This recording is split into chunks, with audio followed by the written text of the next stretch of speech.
Hey guys, welcome to Moving on TV. Today is the Mind Body Spirit show, the holistic show, not the Mind Body Spirit, Lauren. Get it right. Anyway, Vlad's coming on soon. I've just sent him a link, and we're going to talk about Moving on TV. We're going to talk about the mission statement. I need to send it to him.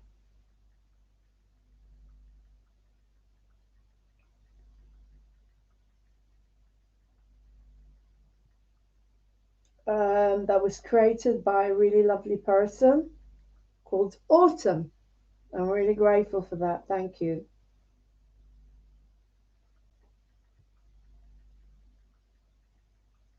I want him to read it to you, as he reads things beautifully. So I just need to bring it up.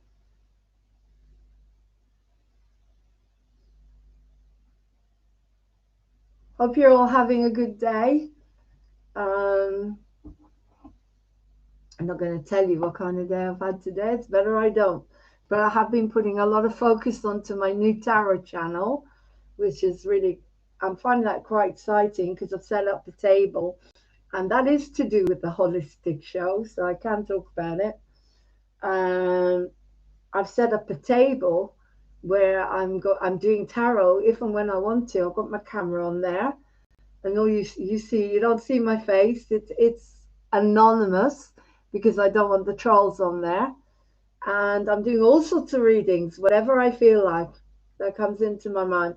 I did this massive spiritual guidance for all of us, and that was beautiful, which helped not just everyone else, I hope, but like me too. So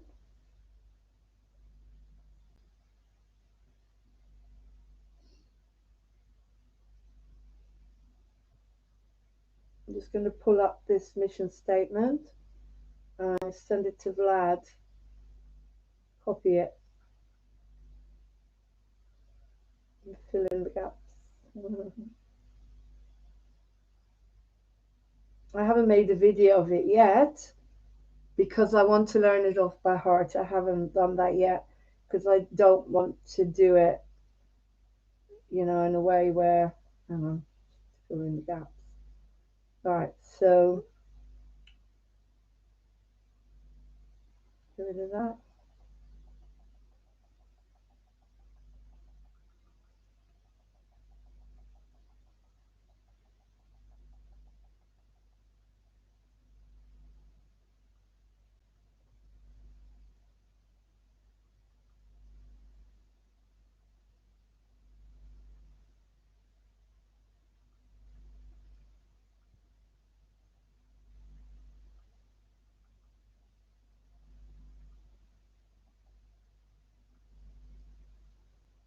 Right, follow us on, obviously, that's already we did say, those social medias. So hopefully Vad's going to be on soon and is going to be able to read that out. I hope you're enjoying the holistic Monday. I hope you enjoy watching Lenny and the healing blueprints because I'm going to put the preview on because if you get pain like me, you can use it and it does work. Healing blueprint. The preview to the healing blueprint. Where are we? Healing blueprint, relief techniques preview. Because I want you to use these programs. How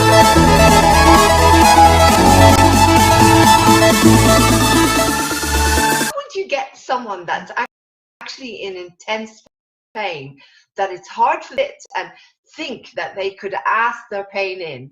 How are you going to do it? Would you do that by steps, like slowly, gently? Because the first thing that you want to do is imagine that you're holding a sword and shield while setting the sword and shield down, and then walking up to an imagined sacred space, the door opening, and then your issue, say neck pain, walking through the door, and you welcome it. You say, well,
muted. No one tells me I'm muted, so I don't know. Unless Kara. Kara's the only one who tells me. So I know Kara's probably the only one on here. I can see there's a few people on here, but no one tells me I'm muted. So what I'm saying is the healing blueprint that I did with Lenny. I'm going to try and find it, guys, because it's brilliant.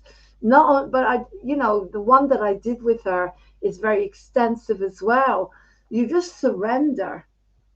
It's like I've had a really difficult day. I'm not going to go into it, but all my demons were literally on top of me today. The main demon I'm dealing with at the moment, the eviction. I did a spiritual reading for myself and others, And what came through was this is a lot of energy and mixed messages and fast messaging that are not actually connected to reality enough at the moment. So I don't know what's happening to me. That is the answer. And Spirit said to me to just take care of myself and to focus on the good things and to focus on what I do want rather than focus on what I don't want. And that was the holistic message that came through to me, which I'm putting on my tarot channel, which I'm not going to tell you what it is, not until I've got enough subscribers so I can fight the trolls, because I really don't want horrible people unliking me. And here is Vlad. Hey, Vlad. Hello. Hey. How are you doing? Good to see you. I feel a bit better. I've been meditating and I've been doing readings for me, spiritual readings around what's happening. And, I've got a new channel where I'm putting all my readings, but I'm not going to tell anyone because I don't want the trolls on there.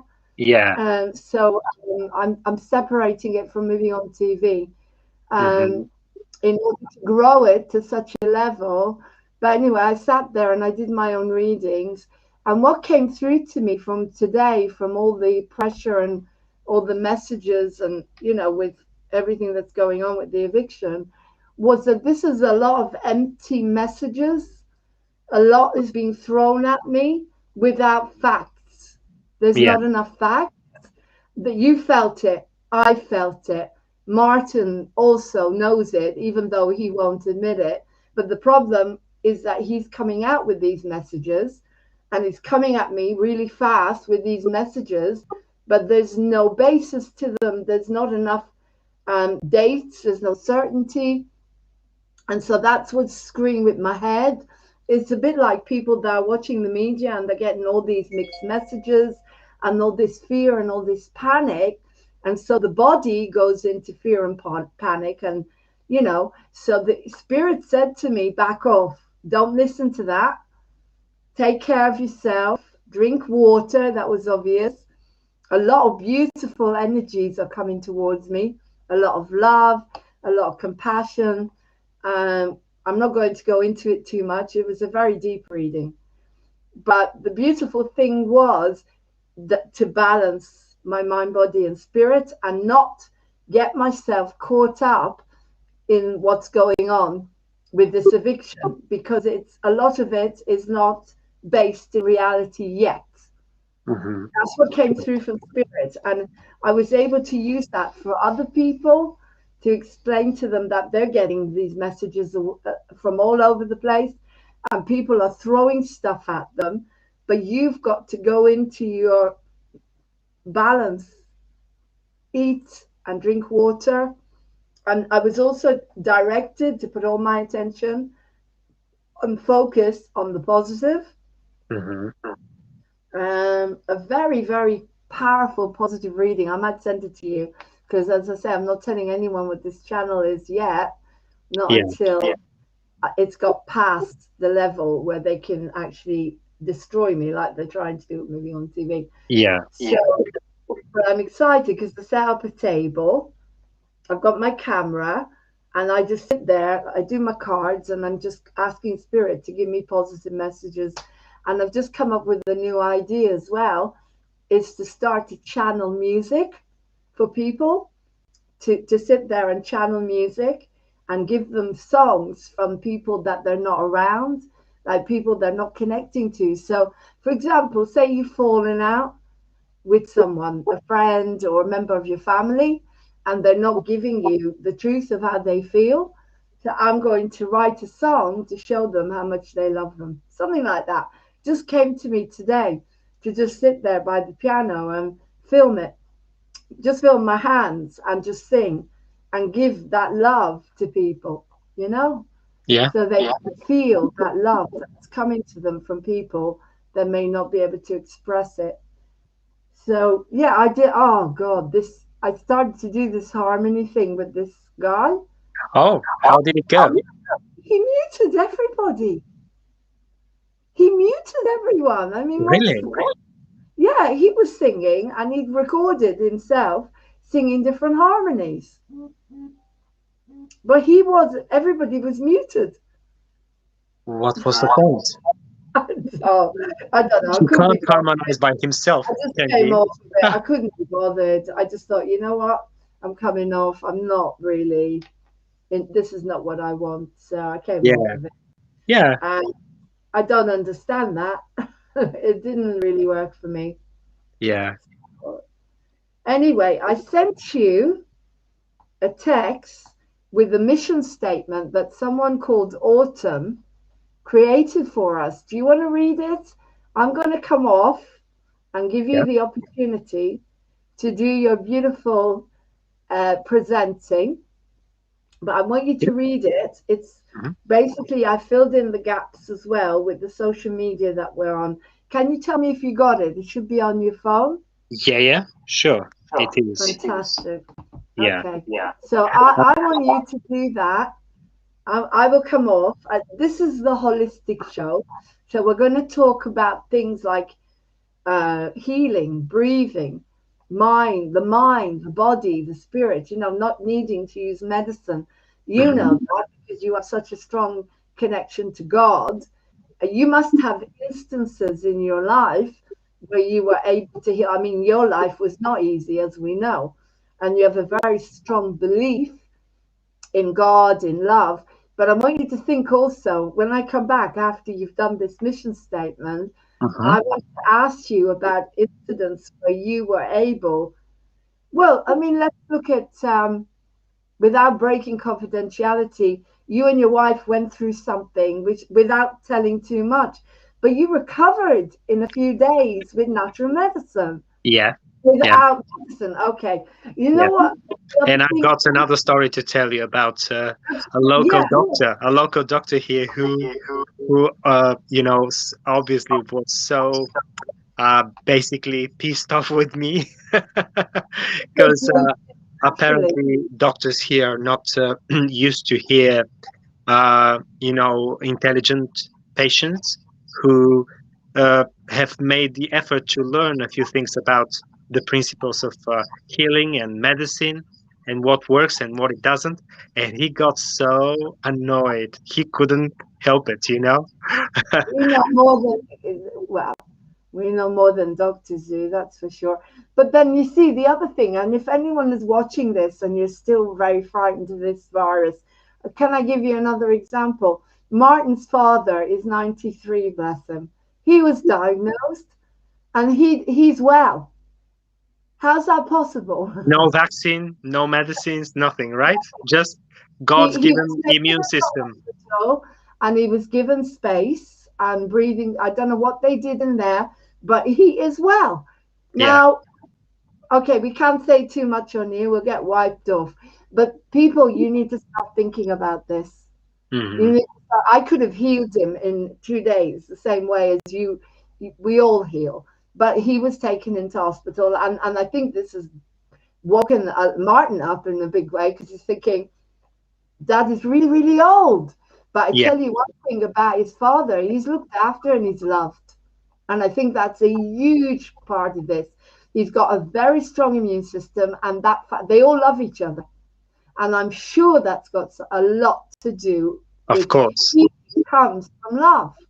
Yeah, as the saying goes, a strong spirit means a strong body, right? Yeah, of course. Yeah.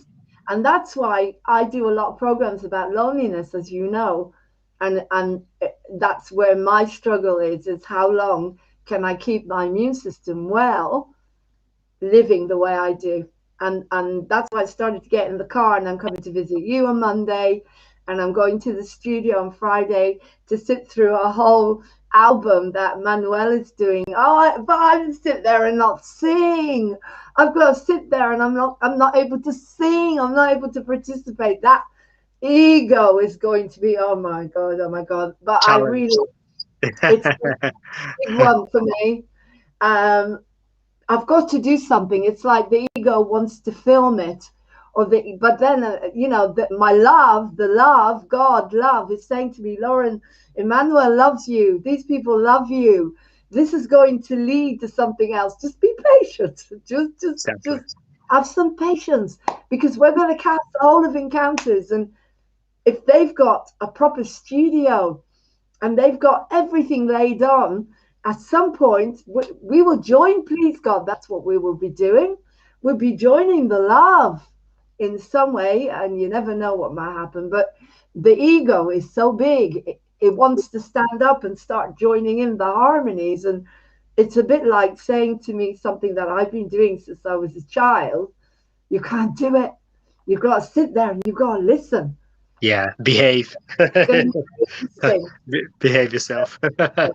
Anyway, All right. we're on the holistic show, so I want you to do your presentation. Yeah, and you'll be back to me. And I will be back to ask you questions about the mind, the body, the spirit connection, Yeah. and how we can use that in day-to-day life. All right, so you've got everything in front of you. Yes. All right, I will shut up now. All right.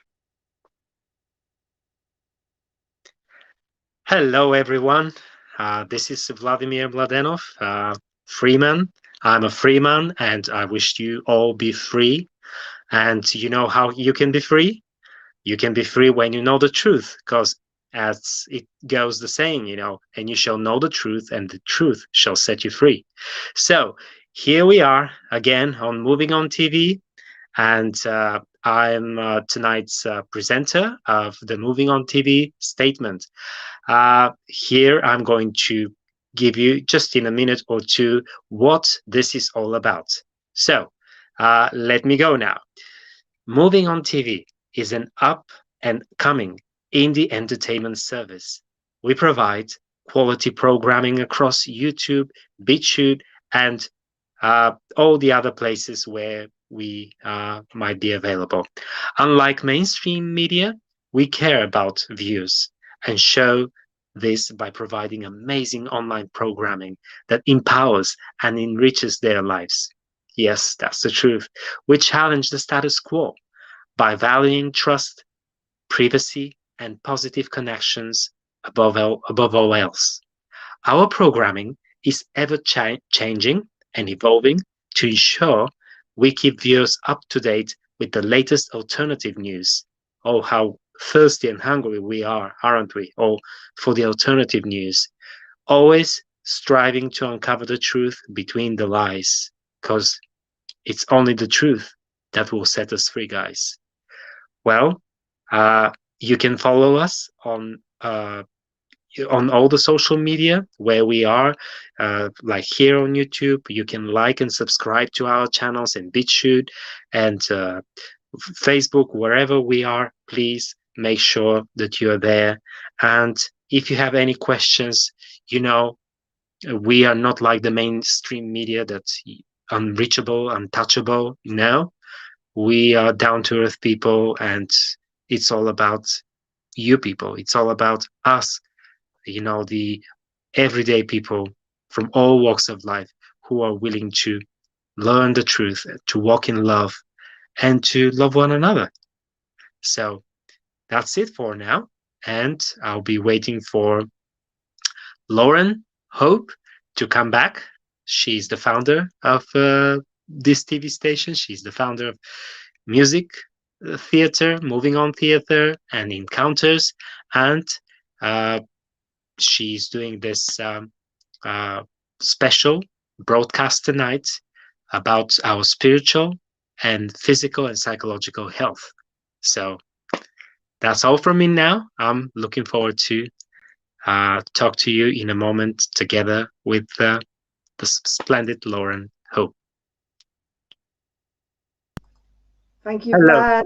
Hello, Lauren. Good evening. I love the way you put that. We've been very lucky to attract. This person will not say who they are, but they wanted to give something from the heart, and I'm very, very grateful, because that is so beautiful, isn't it? It is. It is so beautiful. I explained to them, Moving On TV is a TV station. It's not a channel. It's a TV station. And we're basically, the image we're trying to present is that instead of watching BBC, all the other channels that are really making you feel like you're not good enough, you don't fit, you don't match up, everything. We do the opposite. We boost you. We boost your morale. We boost your talents. We boost everything that you are. You know, when this person asked me questions I couldn't answer, like, for example, who is moving on? Give me 3 types of audiences. And I said, no, it's not like that. You don't ask Sky or BBC to have 3 types of audience. It's for everyone. It's a huge project which needs to go at some point on that box. It can't grow any other way without getting on the box, because the people that you need to get to, Vlad, are the people that don't know how amazing they are. The people that have dreams, but they have been told all their life that they're not worth anything. And they are the ones, like older people, disabled people, people with mental health issues. I used to go around to someone's house who had a serious mental health, and all day long she would be watching Housewives of you, whatever, you know, facelifts and crap and rubbish, and all these talk shows about I've got a million children from different fathers. And I used to sit there thinking, imagine if she could watch Moving on TV. And Moving on TV would say to this person, I know exactly who this woman is, but you know, I could see her in my mind, and I loved her, but there wasn't much I could do to help her. But I used to watch her, and I thought, imagine if there was Moving on TV was there in her face, and it was saying to her, you know what? You are amazing. You are beautiful. You deserve everything. Now, what TV station says that? You're never going to find that anywhere on that box, ever. And so the people that are older, like even Martin's parents, like even Martin's mother sits there and watches mainstream, that's it, continuously. They eat it with a spoon, and they're taking it in a lot of the time. They're believing it. Yeah. You see, Moving on TV gives them options. Yeah. And they think, oh, okay, that's interesting. Maybe I could get my iPad, because most of them have got iPads, and put something in there and check what is really going on. You know, could there maybe be another angle? It makes you realize how amazing you are, what your potential is. And that's the opposite to the media. So anyway, because we're on the Mind, Body, Spirit today, we're on the holistic show, but then holistic means everything. It is the mind, the body, the spirit. It encompasses everything that we are.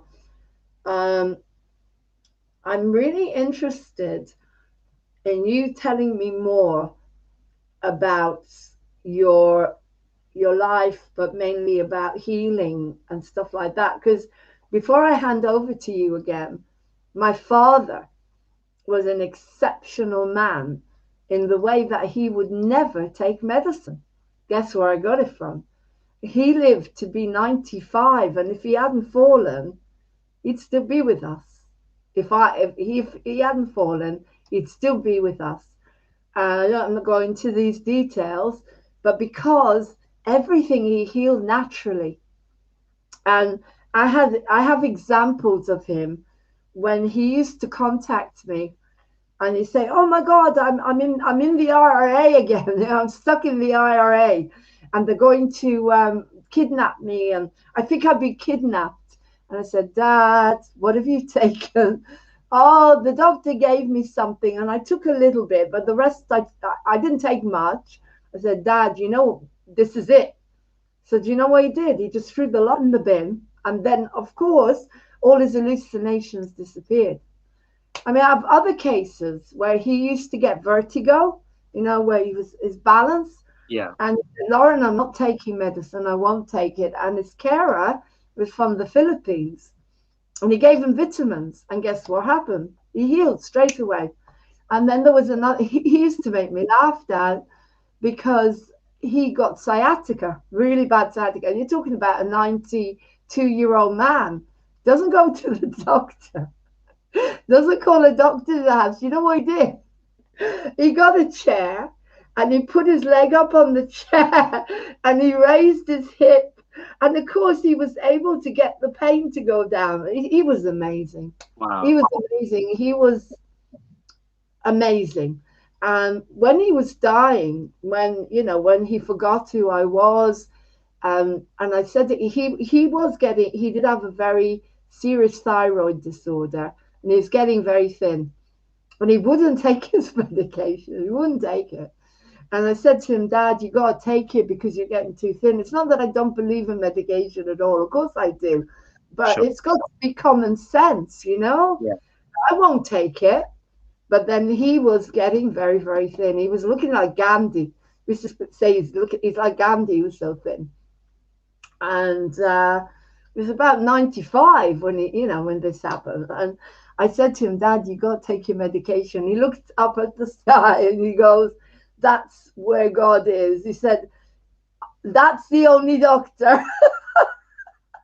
And he'd lost his mind completely. He didn't know anything. He didn't even know who I was, and that was unbelievable. I go into that.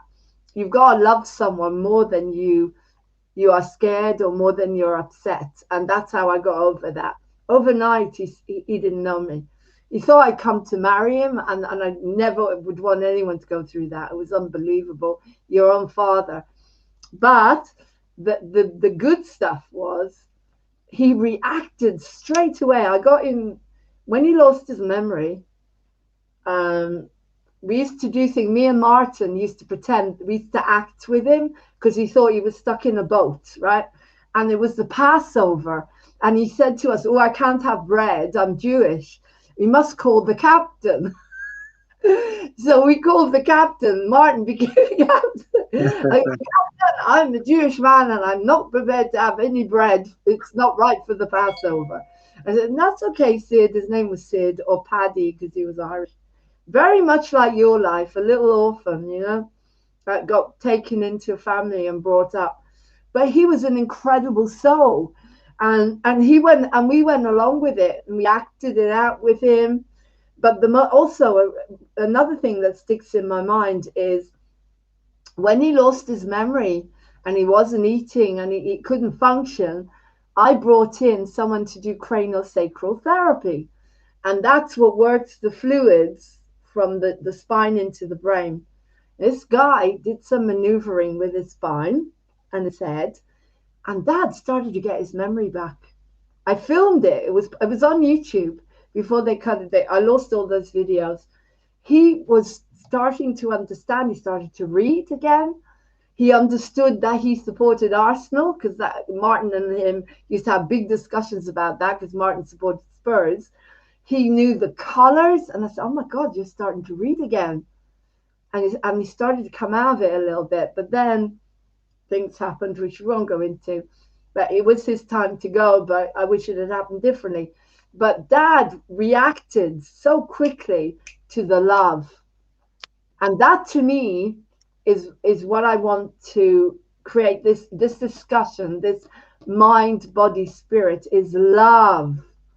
The minute my father used to be very, very lonely, yeah, very low and very lonely, except he had an advantage over me. He had a carer that lived in with him and took care of him.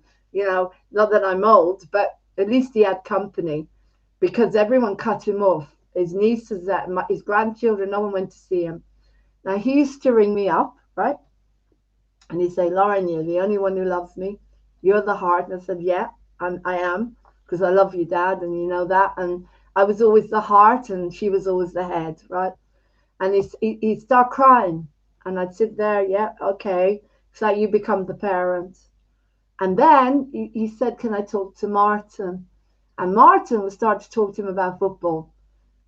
And he'd come alive. Right, I'm going to watch my football now. Goodbye. Love. That was it. Love. And I saw it in the people in the old people's home. And that's why I'm grateful I lost my job really quickly, because I couldn't bear to be around those people that you're not allowed to touch. You're not allowed to hug. You're not allowed for them to have their families. And you see them treated like rubbish. The food was rubbish. Everything was rubbish. and they were sitting there in their wheelchairs, and I'd come along and I'd smile at them and I'd sing to them and I'd read my father's life story, and they wanted to say to me, Lauren, you're the only one who loves us. I thought, I've heard that one before. But then I lost my job very quickly, and I'm grateful because I couldn't have done it. But love, Vlad, is the most important thing, and that's what's lacking in my life. Now, I'm not talking, I love myself enough. If I didn't, then I wouldn't come out of this.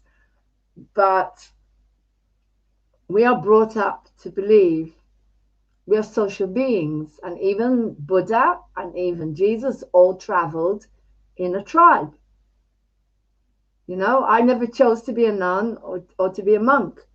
I was brought up the whole of my life, doesn't matter how many years I've been here, I was told that you are tribal families. We grow up in families, and love is connected. We're all connected. And so to get used to it, suddenly just being on my own, completely on my own, it's a long process. It doesn't happen overnight. And there's something in me that just can't be bothered if I can't have that connection. Like, you know, it's just not normal. And not only that, like you, I was brought up in a community. And whatever you say about Israel and the crappy country it was, we loved each other. People did love each other, particularly when there was a war. You know, I was a tiny child in the war. My parents had gone to the synagogue, and I was left on my own because I didn't like going to the synagogue. I didn't like fasting. My food was important to me. And so I stayed in bed. And I stayed in bed, and then the siren started. And my parents were in the synagogue, and there was me on my own, this tiny child on my own. On my own. And there was a war. And the neighbors came and collected me and took me down to the air raid shelter. Yeah. Everywhere you live, there was you have an air raid shelter on you. It's literally Like part a of basement bunker. Yeah. And that was it. But I remember sitting there. I must have been terrified because there were sirens and mum and dad weren't there. Yeah. And you're thinking, but at least the neighbors were kind and loving. You didn't have any of this. I can't take you down to the air raid shelter because you'll contaminate me. No, you all came together. And the other beautiful thing about Israel, every time someone died in a war, like a soldier, we grieved everyone together. Yeah. Every young man was grieved like they were your family. Yeah. That was beautiful. Wow. And here it's lacking. There is, but you know, it was lacking before this lockdown. Yes. No community. Yeah. I'm not saying in parts of the north, different parts of this country. I went to Scotland, and Scotland's different. Scotland, people have smiles on their faces. They're very open. But so I have heard, indeed. The richer the people are, it seems, the more they're stuck in only their own families, including my in-laws or Martin's family. I don't have anything to do with that family anymore, ever again, because they're giving me nothing, absolutely nothing. At least Martin is trying. He's trying his best, but they're not doing anything. And they're in a position to do things to help. But there is something seriously wrong with the human race. If they can let people get to the level of loneliness that I've gone without me saying, okay, I agree to go through a spiritual experience. And some people I've given permission because I know this is a spiritual experience, but only one person, and they know who they are. Have I said, yes, you can give me tough love? One person I've said, you can give me tough love because I know it'll bring me to a level of such strength that nothing will ever crush me again. One person. They know who they are. Because I've done a lot of work like that with this person, and I respect what they're doing. But everybody else, I don't understand it. And so we're talking about the mind, body, spirit here. We're talking about love. And everything that I do, everything that you do is the triad of the mind, the body, the spirit's the most important thing. Because Yeah. once the spirit gives up, then you may as well be dead. There's nothing. Yeah. And God knows they've tried to kick that out of us, and we're still standing, and nothing can kick this out of us. But I have got very close. And you saw me today. And I'm so grateful. And Martin came round and we tried to sort out the mess. But sometimes you feel like people are going through hell. And spirit does not exist in some parts of the UK. And that's why they managed to enslave them to this lockdown. If you had love and spirit enough, you couldn't have Yeah. done it. You could Yeah. not have done it. A Because spirit can't be caged. Never. Like how can a mother or a grandmother not see their children or grandchildren? How could that happen? If there was enough love and enough spirit, then they would understand Exactly. that you cannot get sick if you don't want to get sick. Your body will heal. I'm not saying, right, okay, I'll change that. You can get sick. Of course you can get sick because you're weak, because you're stressed, because you're unhappy. It's a dis-ease. It means something inside you doesn't sit comfortably. This is the mind, body, spirit, guys, and we are giving you the best healers in the world that are coming from God, from love. And it doesn't matter what religion we are. Jesus said, physician, heal thyself. Jesus taught us that we can heal everything. And when he looked at another human, and you know, I did this with my father. My father was a very abusive man as well, very emotionally abusive. And I started to see him in love, the same way that Jesus saw people in love. You see the potential. Yeah. And guess what happened? My father transformed in front of my eyes. Mm. He became loving. Wow. Yeah. And so what I'm saying is, Love is contagious, isn't it? It's Jesus, Buddha. Much more contagious than any virus. Love Love. the virus should be love. Because Yeah. if we were all contagious with love, if we were all contaminated with love, then none of us would be living like you and me. Yeah. Relying on some greedy piece of shit landlord, and I don't care, who just wants to sell their place or just wants to evict us so that they can have more and more and more when they've already got houses. As I said to you, if I was the landlord now, I'd give the property to the tenants for at least a while, because what do I need anything until for? things get better. Yeah. I've got a house, I've got a car, all that. You know, we need to share. Yeah. I mean that from the heart. You know me. Everybody knows that I would do that. They know. If I won the lottery, then you'd have a house. I'd have a house. Everyone who hasn't got a house would have a house. Because what am I supposed to do with it? Apart from open a theatre and a studio. So we've all got, imagine having a theatre where you don't have to pay anything and they can't take you for granted and take your money and do nothing. The world built up to such a level where love disappeared out of the equation. Yeah. Because of what they did. And the love has grown cold. Yeah. So I want to hear from you. I'm going to mute myself. You were an orphan, which you told everyone in your story, like my father. And you were lucky because you were taken into a family that loved you. You got that love. As far as I know, your adoptive parents loved you because you're special and you were looked after. But I need you to talk to these people that may be watching, that might give us a thumbs down because they say we're talking rubbish, because they don't understand that all the answers are in here. You cannot take a tablet and fix your life. You cannot lose weight and fix your life. You need to have a program where you eat healthy. I've my eating disorder, when maybe not so much now, because what else is when I was about to study medicine, and Oh, I was working. I went to work for a psychiatry ward. I had a friend there. She was a nurse, and she invited me to join her there. And I had this very rich experience, working there for the psychiatry ward, and alongside the patients and the doctors and the specialists. And um, what I realized time and again, that there is no medicine, there is no pill for loneliness, there is no pill that you can take for lack of love and care. There are no medicines, no shots, nothing like that.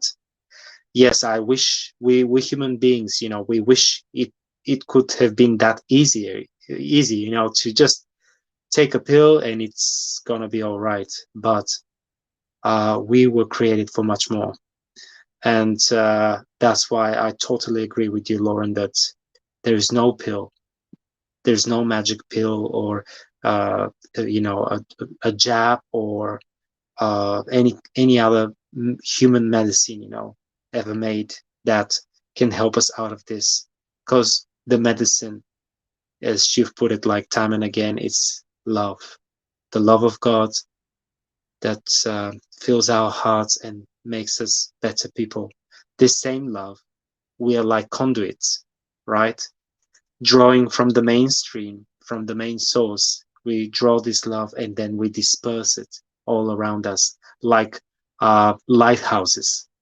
And lighthouses, their main purpose is to give light and direction, and to protect all the ships of life, all the passengers from not getting shipwrecked, right?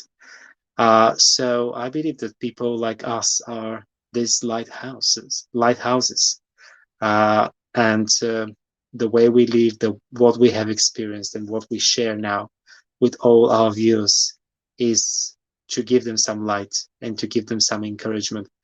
So yes, I I was very, very young when I started to understand that there's some things that you can't treat your soul with, because the soul is something spiritual. The soul, our souls are from a different world, from a different dimension, and no physical medicine can help them. It's only our communication, relationship with people, with God, within ourselves and outside of ourselves. And just like you put it very well, the community, the lack of community nowadays is so prevalent, especially here in the UK. I can make the difference. I can tell the difference coming from a country where community, the power of community is still much stronger, and the neighborhood, and this neighbors helping neighbors and people knowing one another, and it's so much different than here. And you are definitely right that it wasn't the pandemic that made the people selfish and isolated.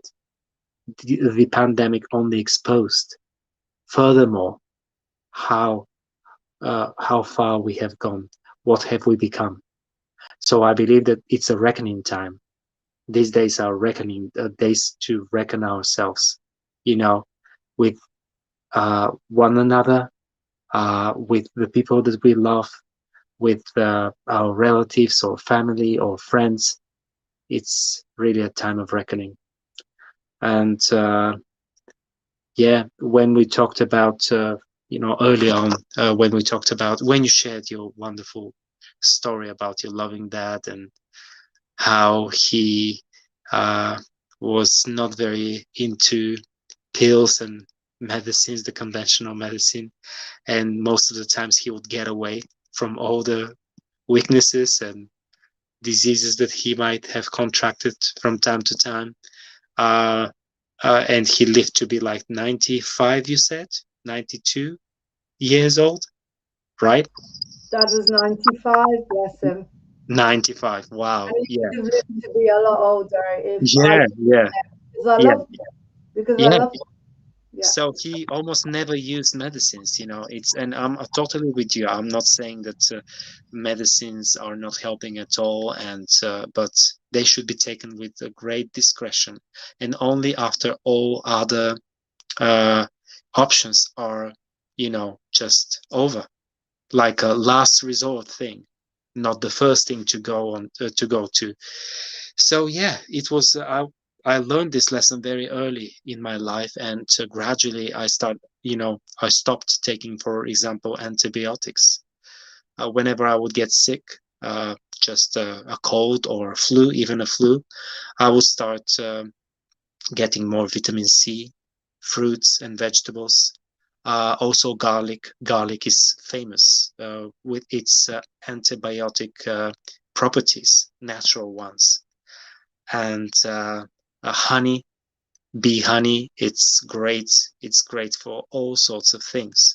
So, uh, and then when I got married and I had my own children, this is what we have decided with my wife, that we'll try to avoid, you know, medicines as much as possible, especially those who are we knew, and all of us know that they have very serious side effects like antibiotics and others.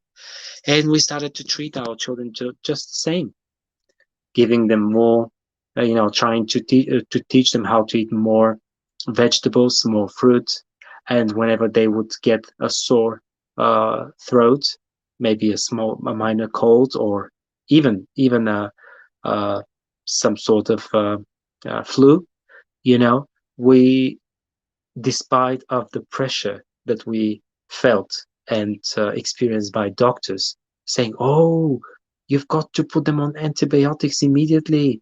This is dangerous. You know, they've got this fever, high temperature. You know," and we were already reading so many books, you know, and we're trying to self-educate ourselves. So there were these different doctors, you know, who would tell us, no, don't worry. You know, fever is a natural process. High temperature is very good up until one point, you know, because it kills the the viruses and the bacteria that might be in the body. And so you've got to have it. You don't have to immediately reduce the temperature, because this will reduce this powerful process of killing uh, the uh, the bacteria, the disease. So we've learned our lesson very early in our lives, and even some families are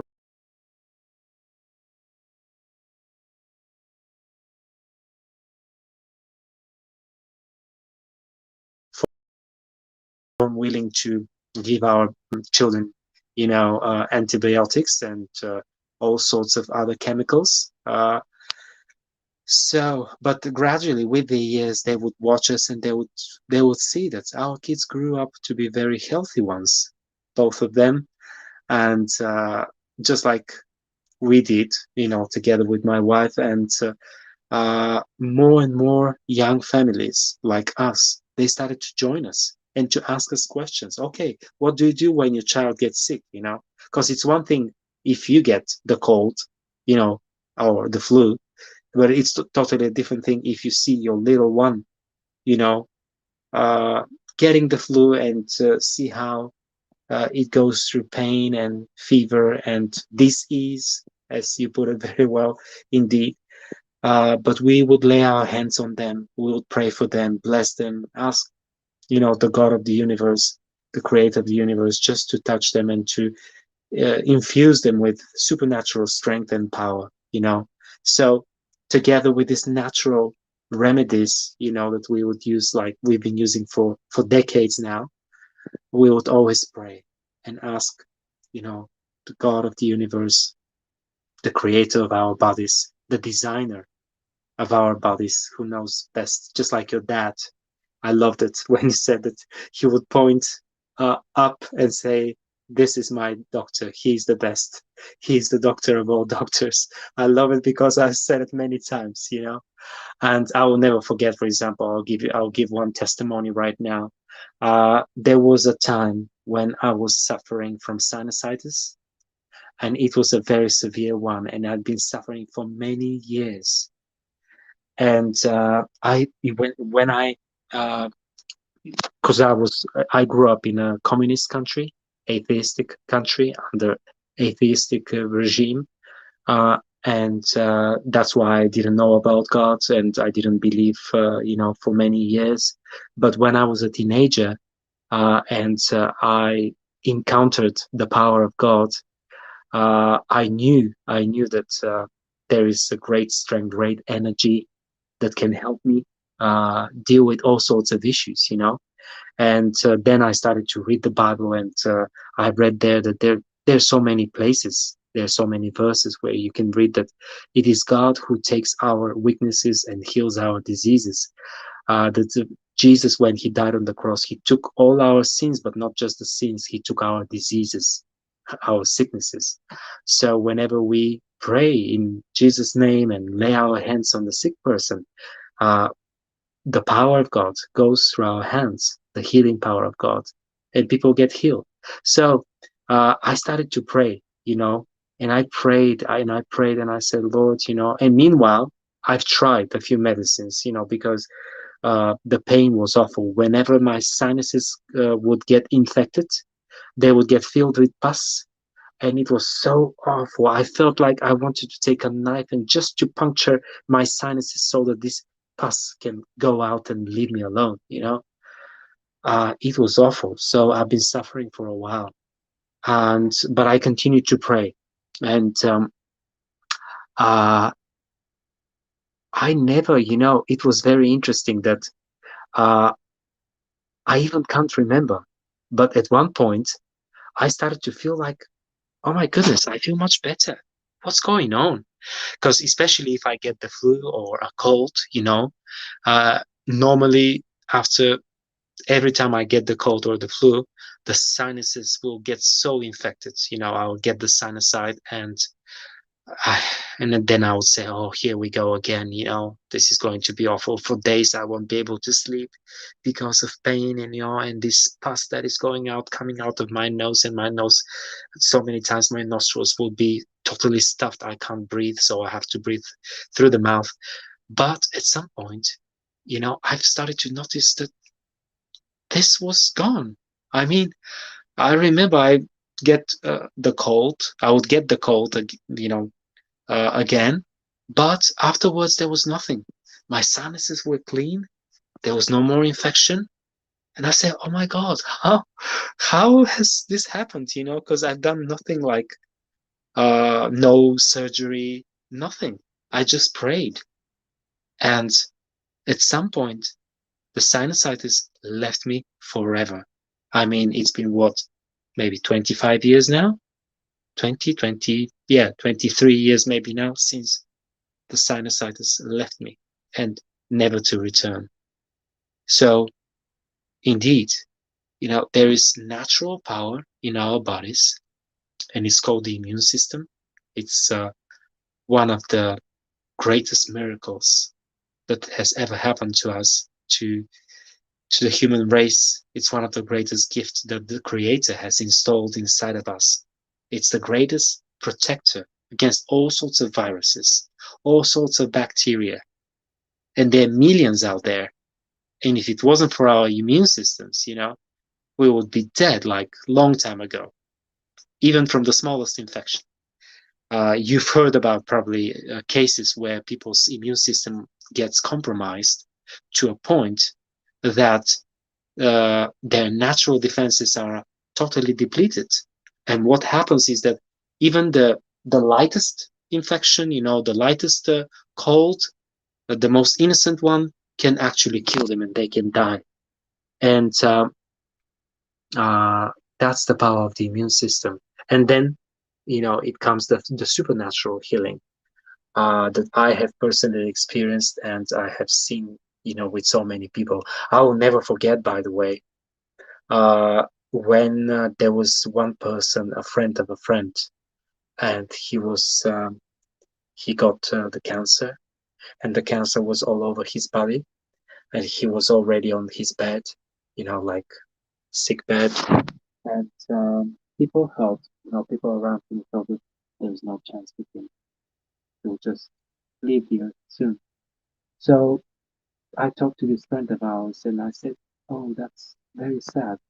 Have they tried to cure the disease?" And she said, "Yeah, yeah, he's gone through chemotherapy, but like most of us know, most of chemotherapy is good for nothing. I mean, it can only slow down just for a while the processes, but most of the times the chemotherapy is like not good. It's so toxic and the side effects are so awful and the results are most of the times not great. So this guy was basically dying and we went there and I said, can I pray for this guy? And and they said, yeah, why not? I mean, it won't hurt him. He's dying anyway. So if there's anything that can help him, we've tried everything. That's all right. So I pray for him. I felt such a sadness, and I prayed and I thought about Jesus. How sad he might have been as well, looking at this person, at this wretched guy suffering. And I knew that the Savior suffered for us too on the cross. And that's why he took all our sufferings, all our diseases on the cross.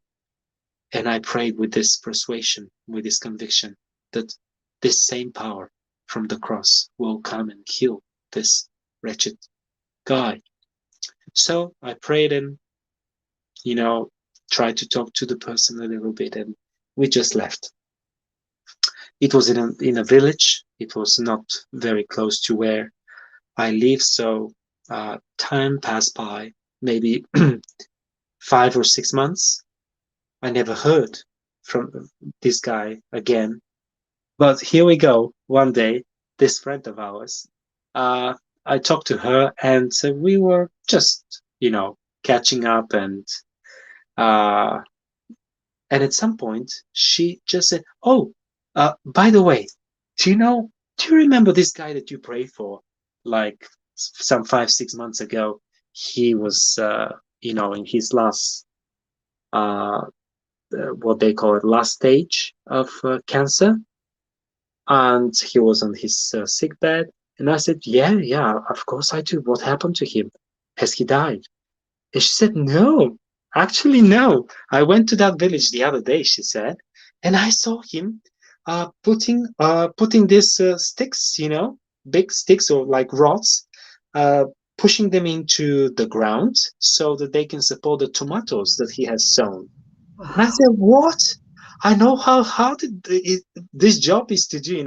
I've done this. You have to use a shovel or something very, heavy in order to be able to put this sticks, this rods in the ground so that they can support the tomato plants." And she said, "Yeah, he looked all, alive and well and very well." And I said, "What?" I couldn't believe, myself, even though back then I believed that, I that prayer has power to change things, but somehow I just, had forgotten, or maybe I didn't have, my faith wasn't that big, that strong. And when she told me that, I said, "Oh my God, Jesus, thank you. Wow." So, yes, this is another, supernatural experience of mine. And I can testify tonight for all those who are suffering, whether spiritually or physically or in their soul, if they've gone through a heartbreak, heart pain, any sorts of pain, that there is hope. And we're here tonight with Lauren Hope, to tell you that there is hope and that there is a better way, and that you can find the power and the strength within yourself and outside of yourself. If you look above, there is heaven above us, there is someone who cares for us, and he has given us love enough to cover the whole earth. Love that's enough for all the billions of people on this planet. So would you come and join us tonight? Become part of this movement of love, movement of God's strength and power, movement of people loving one another, accepting one another, caring for one another. So it's all about this, isn't it? I hope that this has touched at least one of you guys, our viewers, and please pay it forward, pass it on. The good message of hope and the good message of love, the good message of encouragement. Yes, Lauren? Oh, it's beautiful. I mean, I've seen remission. My mother. That is just incredible. What love does, you know. Yeah, All it is, you know, without going into religion, because I know we sometimes you're much easier to talk to than Emmanuel. Let's say, let's put it out there. He knows that he needs to back off with me and with my Jewish upbringing and all sorts.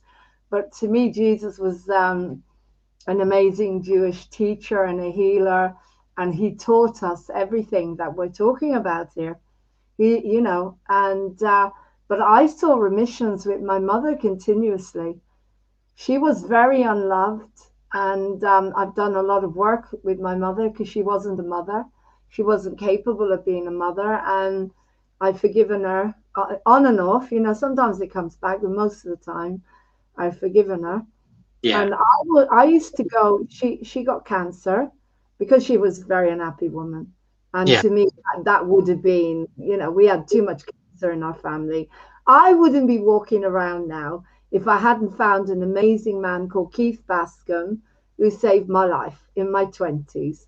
He taught me about natural medicine, and I was able to, and also Philip Day, who taught me about cancer and, you know, how to stay well. And I can't say on here, but if people want to know, contact me. yeah, You can prevent and heal cancer without, you know, in a very simple way, you can prevent it. Definitely. mhm, Anyway, but I believe the mind is stronger than the physical, you know, much stronger. yeah, And so if you don't get your life in order and you're not happy, the chances are you'll get sick. And Louise Hay says that. But yeah, coming back to my mum, it was a very sad, very, very sad life. She was an incredible teacher to me because I do everything and she did nothing. One of the reasons I walked away from my marriage, apart from lots of other reasons, was because my mother didn't, because she didn't have the courage and she couldn't do it. And when I decided, well, there's lots of reasons, but that was one of them. I decided I wanted to be happy and I wanted to do what was right for me. And mum would always have stayed with dad, and unfortunately, that was part of the reason why she ended up getting sick, because he wasn't the kind of person that I would recommend being married to. No, I'm not making comparisons yeah, between my father and Martin. Martin's a very loving human being. My yeah, father was an orphan, PTSD from the war. yeah, A very, very difficult man in a lot of ways. Also, yeah, massive heart. But if he couldn't fix you, then you were out. You know, you had to work hard to get back in because he didn't understand that if he couldn't fix you, he had to let you figure out your own stuff. But yeah, anyway, coming back to my mother, she got cancer, and and she had no love. And I used to go over to Israel and I gave her Reiki, I gave her healing, Reiki, whatever we call it. It's all coming from the same source. It's just laying on of the hands and it's praying with love. You know, you don't have to use any. To me, we are all healers. You don't have to train and pay £500 to heal someone. You have it in you because Jesus and all the teachers taught you. You just have to see them well. That's it. And then it's up to them if they can't see them. Anyway, what happened with my mother was exactly that. When I would go over and give her the love, the same as happened to dad, she'd come out of it. She'd start to heal. yeah, uh, I did a journey on her where you go inside and you find she has blocked God out. She had a terrible, terrible life, in the way sad. that her brother died at 20 years old. She had to go and pick up his coffin. She was only in her 20s Oh, and made her go all the way to England from Ireland. I mean, you just don't do that. And my grandmother was a cold woman, and then her father died, and she was obsessed with him. I'm not even going to go there. Obsessed with her father. And she used to tell me this without any shame, or with, it was very strange relationship, very, very, you know, not nice. Didn't understand it at all. Anyway, I did this journey process on her where you go inside into the cells, and there was a massive wall, a big wall, stoned wall between her and love and God. She couldn't go there. She said, I hate God. God hates me. Took my father, took my brother, and it was like boom. And I said, okay, we need to take that off. Yeah. And I also called her name was Ruth. A beautiful name. It is. Beautiful name. And I always say to her, Ruth, I never used to talk to her like mom. I say, I'm going to talk to you now like a person. We removed the wall, and guess what happened? She went into remission straight away, more or less. Yeah. But as soon as I left and came back to England, because that's where my life was, and I couldn't live in Israel, and she knew that, and they all knew that. That was it. Within, she'd break her leg, she'd fall, and then of course the cancer would come back time and time again because she had no love. She had no love. And because she could not see that she was sabotaging her life. She could, exactly. There's always people that would have seen her. You see, one of the issues about my father is he was so judgmental. If someone hurt my mother and said, I'm not going to come and visit them when she had cancer, because when cancer started around, you know, then, and it started to become an issue, now we're talking about the 80s, you know, probably. Yeah. A big issue, 90s. People didn't come to visit because they thought they were going to catch it. That's how they thought it was a contagious disease. Yeah. The same way as they think it could not be a virus because it's not contagious, right? Viruses, you can't catch cancer. You cannot catch a virus. Anyway, don't get me started on that because I'll get cut off moving on TV. But anyway, people thought they could catch cancer. And so they never came to visit my mother. And so my father cut everybody out. No more friends. We're not seeing anyone. And of course, my mom broke her heart. She wasn't strong enough to say, she just went along with it. A good Jewish wife. And I'm exactly the opposite. And thank God, she was my biggest teacher. So she could have had friends. She could have gone to yoga. There were classes everywhere. Relaxation everywhere. And I said to her, Mom, go and do some relaxation. Go and have some fun. Go dancing. You love dancing. Yeah. No, It's so therapeutic, you know, dancing could be so therapeutic. Her depression is what killed her, not the cancer. Yeah. Depression. And not only that, there was me with my inner knowing that we have this beautiful immune system. And I always used to say to my dad understood, but he was under pressure and he was scared. So he let her have all these treatments. And I kept saying to them, you're not giving her vitamins.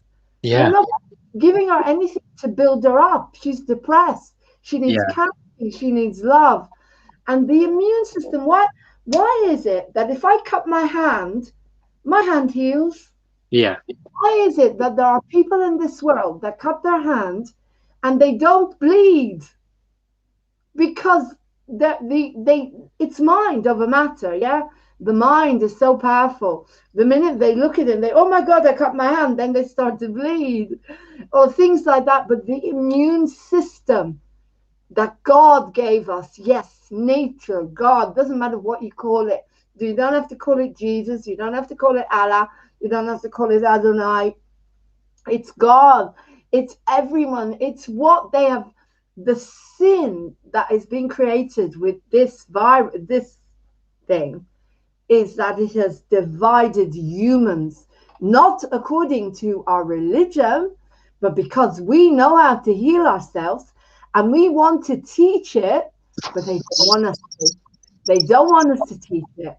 And so people have been scared so much that they hate us now because they don't want to listen to the knowledge that you and I I got this knowledge in my early 20s, and I would not be walking around now. Something put me in the vicinity of this incredible man called Keith Bascom, and he was just, he must be now one of my guardian angels, but he taught me everything, and he healed my irritable bowel.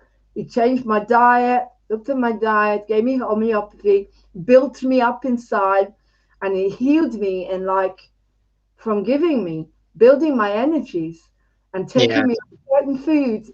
Within 2 weeks, I was Yeah. well, something that I've had since I was 12. And Wow. eating disorder started to go away. And Yeah. I was on the stage, Yeah. so I Yeah. compensated. Yeah. Lauren, I, you know, I'm amazed. I'm amazed at stories like this, and I'm sure that our viewers tonight, you know, they will be at least a little touched, you know, by what we've just said. And it takes people like you and me, because we had these people in our lives, just like you put it, back 20 years or more in our teenage years, I people wouldn't be walking. who were as brave and as loving to tell us that there is an alternative, that there is another way, and this way might be a better one. So why don't we just keep our minds and hearts open?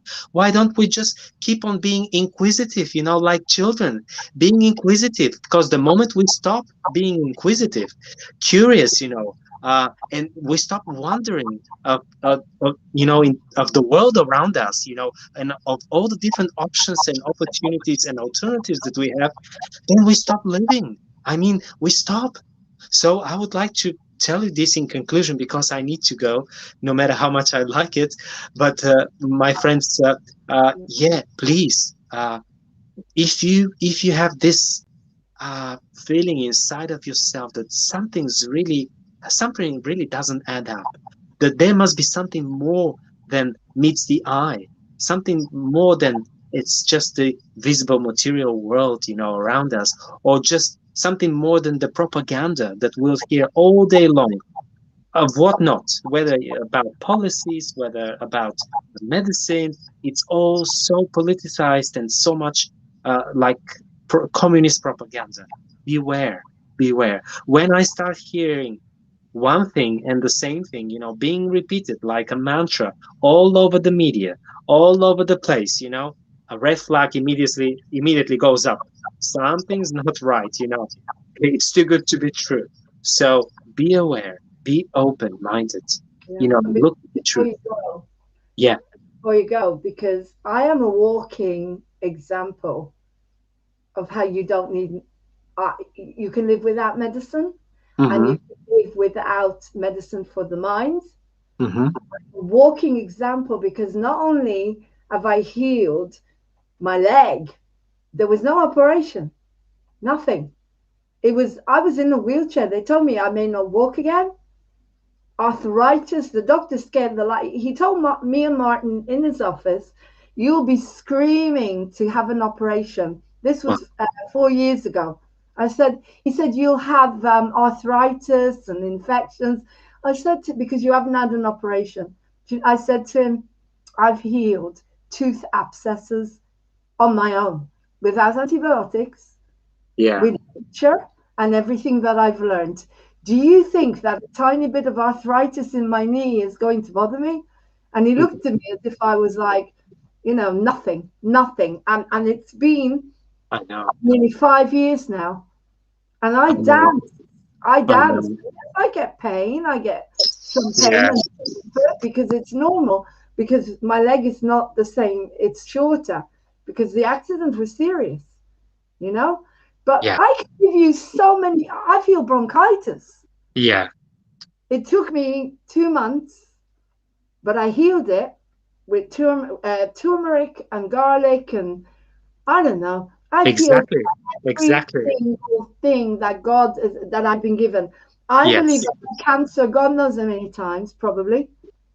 But because we can't say on here what we take and what we do, but we're telling people the information is out there. Go on BitChute. If you Exactly. can't watch it here, you do not need to get sick. You do not need to get old. And it's Yeah, not look at us. Look at us. We're like at us. 40 years younger. Thank I'm getting younger every day. You don't know it, me. One day you see me, you think I'm that. It doesn't matter. It's Yeah. all in your mind. I watched my mother succumb to everything, and then my sister got cancer, and that was it. Boom. I met someone. He taught me. I saved her life. That's the time we bonded. And she started taking, you know what? She started doing, you know what? She changed her whole life around. She kicked out her husband, met a millionaire. Um, um, and got the life that she deserved. Yeah. And So yeah, I'm telling you, my at the end dear, our dear viewers, this is what we are talking about. I mean, and I'm sure that there are many, many of you who have, kind of a glimpse of what we are talking about and they want to learn more. Please do feel free to contact us. yes, Do feel free to ask questions. Lauren Hope, she's like almost day and night there out for you. I mean, whenever you turn on Moving on TV, you'll see with that something's going on there, like all week long. all the So time, done yeah. all the So time. I would love to wish you all guys, good night. And if you want to stay, Lauren will tell you what's going to happen next. If you want to stay, please stay longer and get in contact with us. All right. Thank you, I give Vlad. you, I give you all my love. See you on Thank Wednesday you. on Encounters. Yeah. See you guys on Encounters. I'll Come see and you join us. at Yes. the studio on Friday. Lots Yeah. of love. Lots Thank of you, love. sweetheart. Love to your family. And Thank thank you you. for Thank you. everything. You're a You're light. welcome. You're a glowing light on Moving on Thank TV. you. We love you very Night, much. night. Bye, sweetheart. Bye-bye. Thank you. He's a light. Vlad is a light. He's an angel. He's a star seed. I'm very, very proud to have him in my life. If it wasn't for Encounters, he wouldn't have come into my life. Neither would have Emmanuel and all the amazing souls. As I said, I know you're going to give thumbs down, which is sad because we're here to educate. We're here to give you another way. And yes, the phone is on 24 hours a day. I'm proud of that. You're never alone. But I will not let you sink into victimhood. I'm not a Samaritan. I'm not interested in saving any of you. As you can see, this is Moving on TV. I'll read it to you. Moving on TV is an up and coming indie entertainment service. We provide quality programming across YouTube, BitChute, and Facebook, MeWe, Twitter, and Periscope and Twitch. Unlike mainstream media, we care about our viewers and show this by providing. Sorry, where's the rest of it? Because I don't know it off by heart yet. By providing amazing online programming that empowers and enriches their lives. We challenge the status quo by valuing trust, privacy, and positive connections above all else. Our programming is ever changing and evolving to ensure we keep viewers up to date with the latest alternative news, always striving to uncover the truth between the lies. Find us on Moving on TV community on YouTube, Moving on TV Facebook, Moving on TV at Moving on TV Twitter and Periscope. MeWe is Moving on TV Hope, and BitChute is Moving on TV. And that is really everything. And so before you give this a thumbs down on Twitch Moving on TV,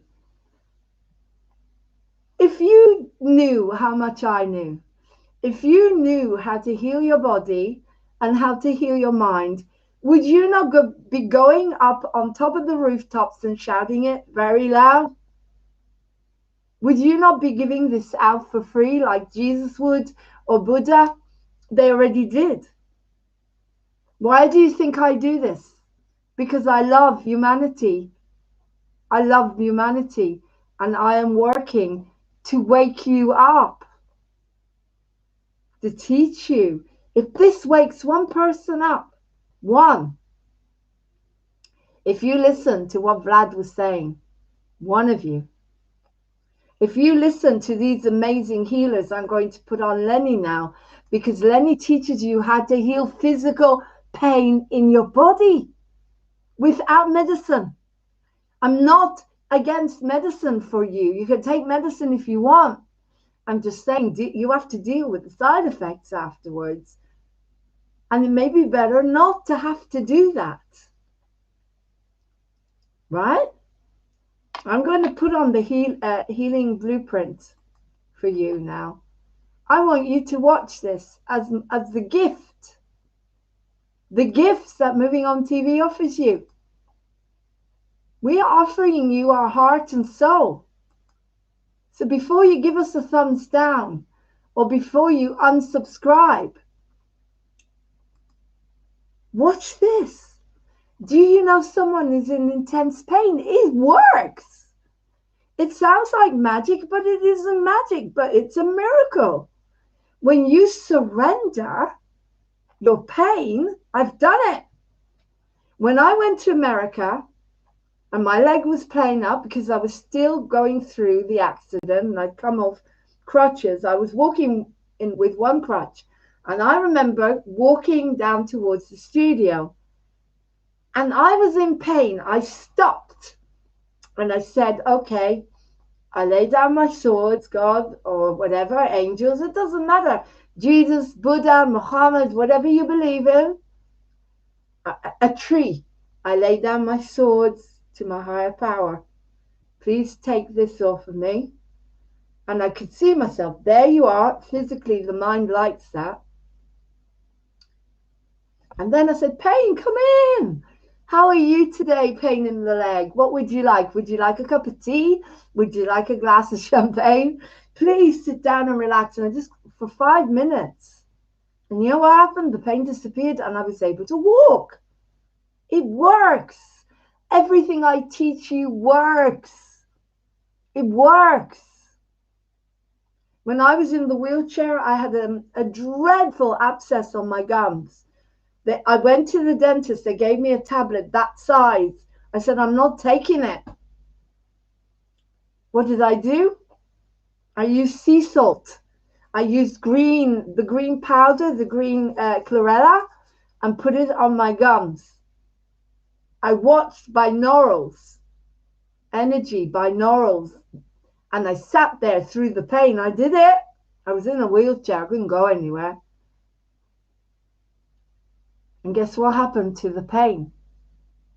The abscess went. I didn't even have colloidal silver, which I'm not supposed to say on here.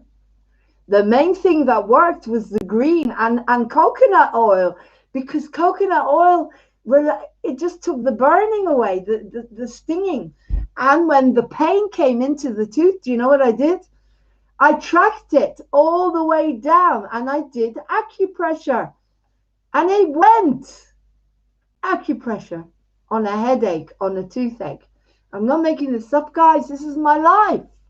And I will at some point write my life story. But that's what Moving On TV is. That's what the Mind, Body, Spirit show is, a holistic show. And here it is. Please use it. And if it works for one person, I've done my job today. And maybe you won't give me a thumbs down.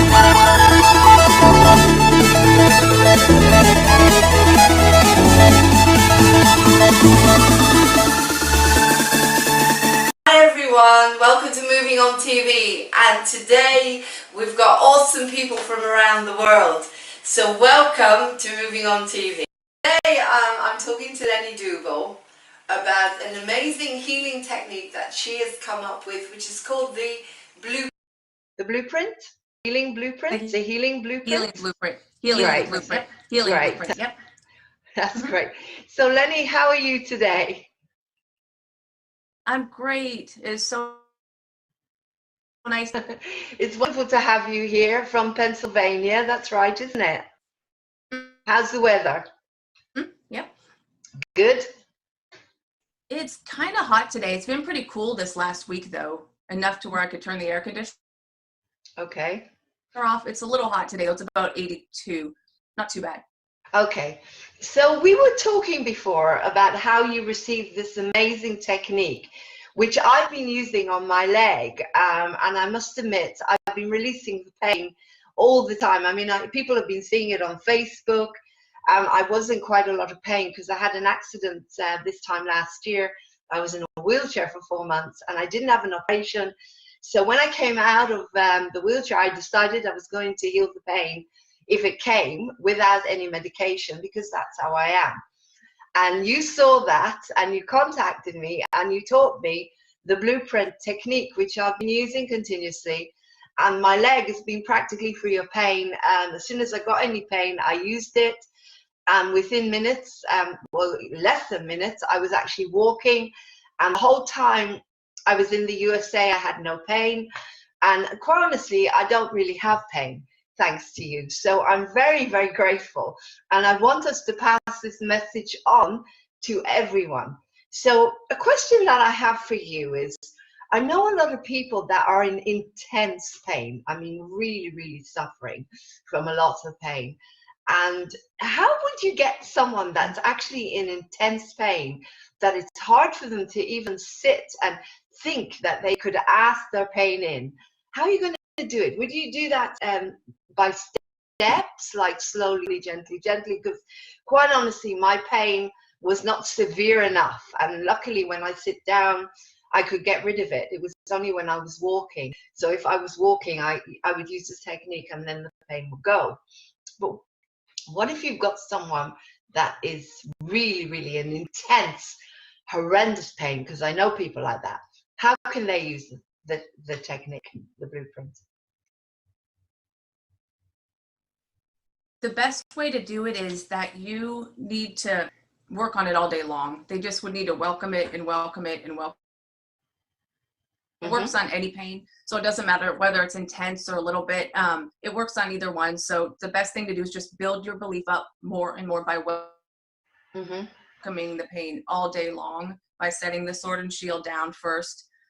And you just need to get past that belief wall, you know, and some people have a harder time. Some people have a really easy time breaking through that wall. But either way, whether you're in intense pain or not, you just want to welcome the pain all day long. Welcome it, love it,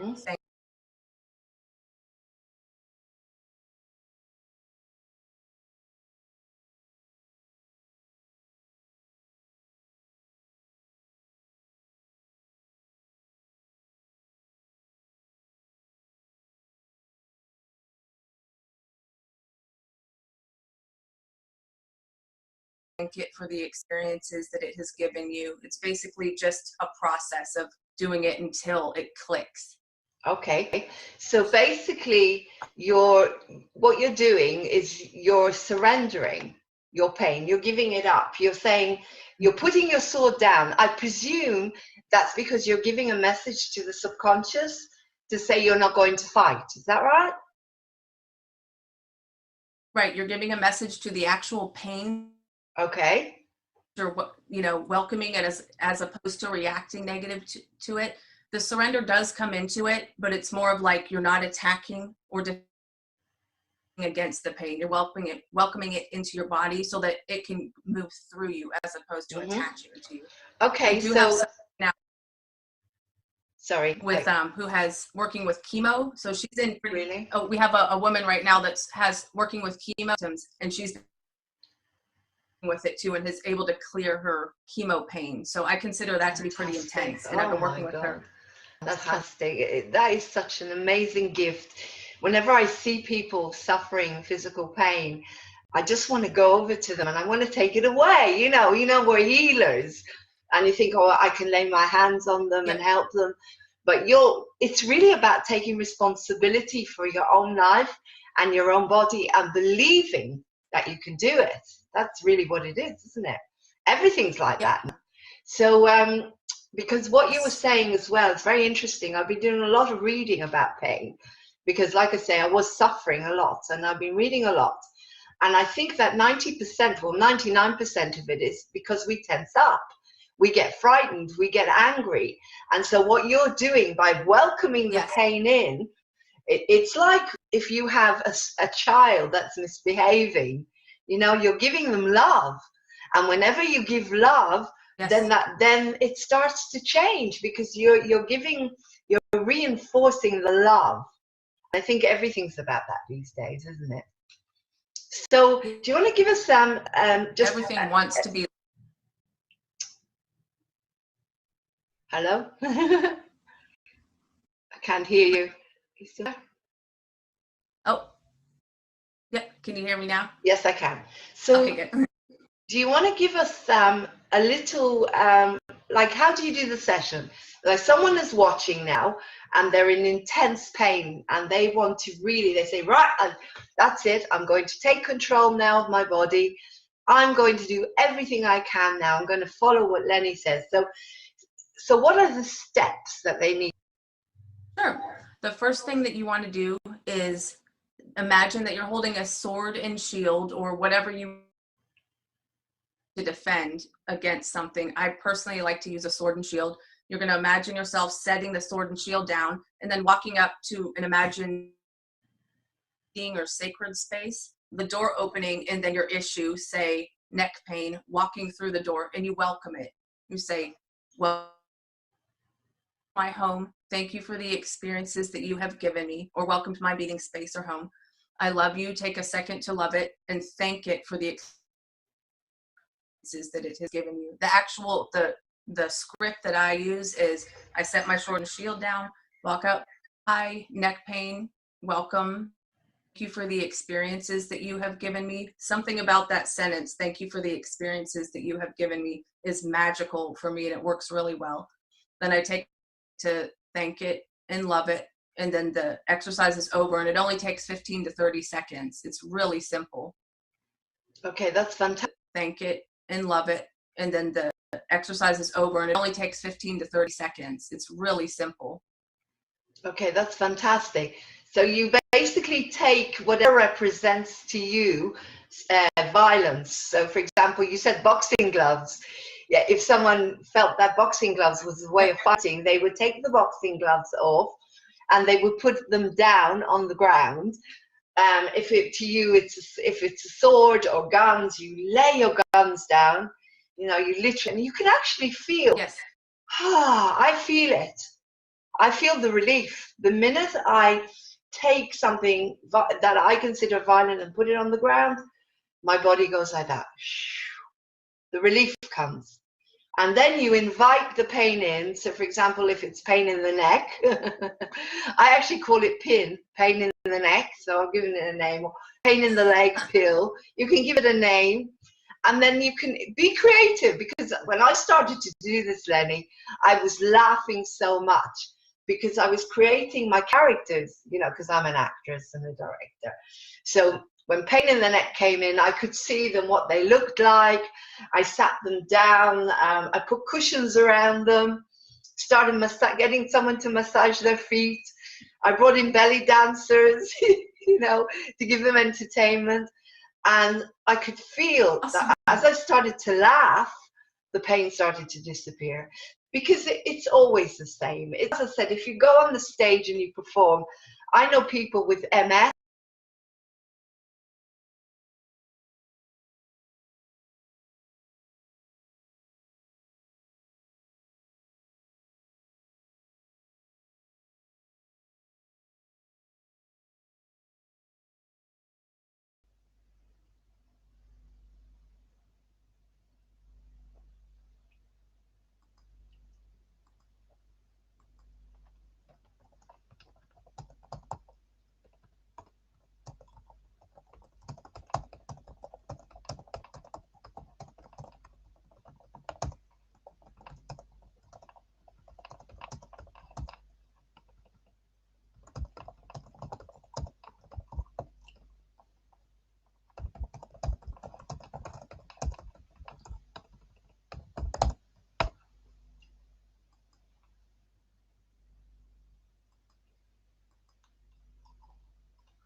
Moving On TV, and today we've got awesome people from around the world.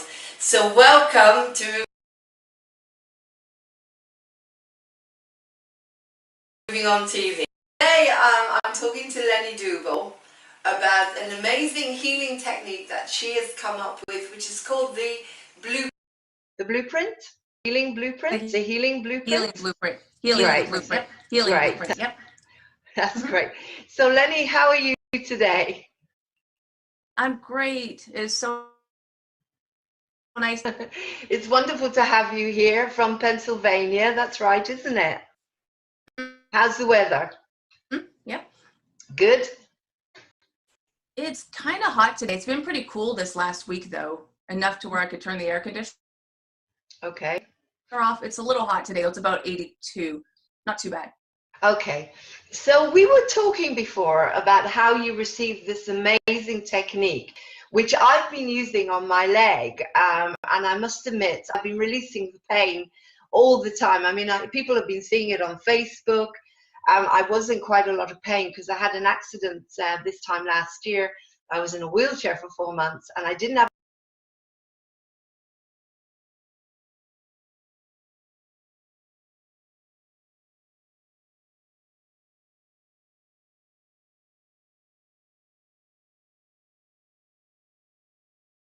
an operation.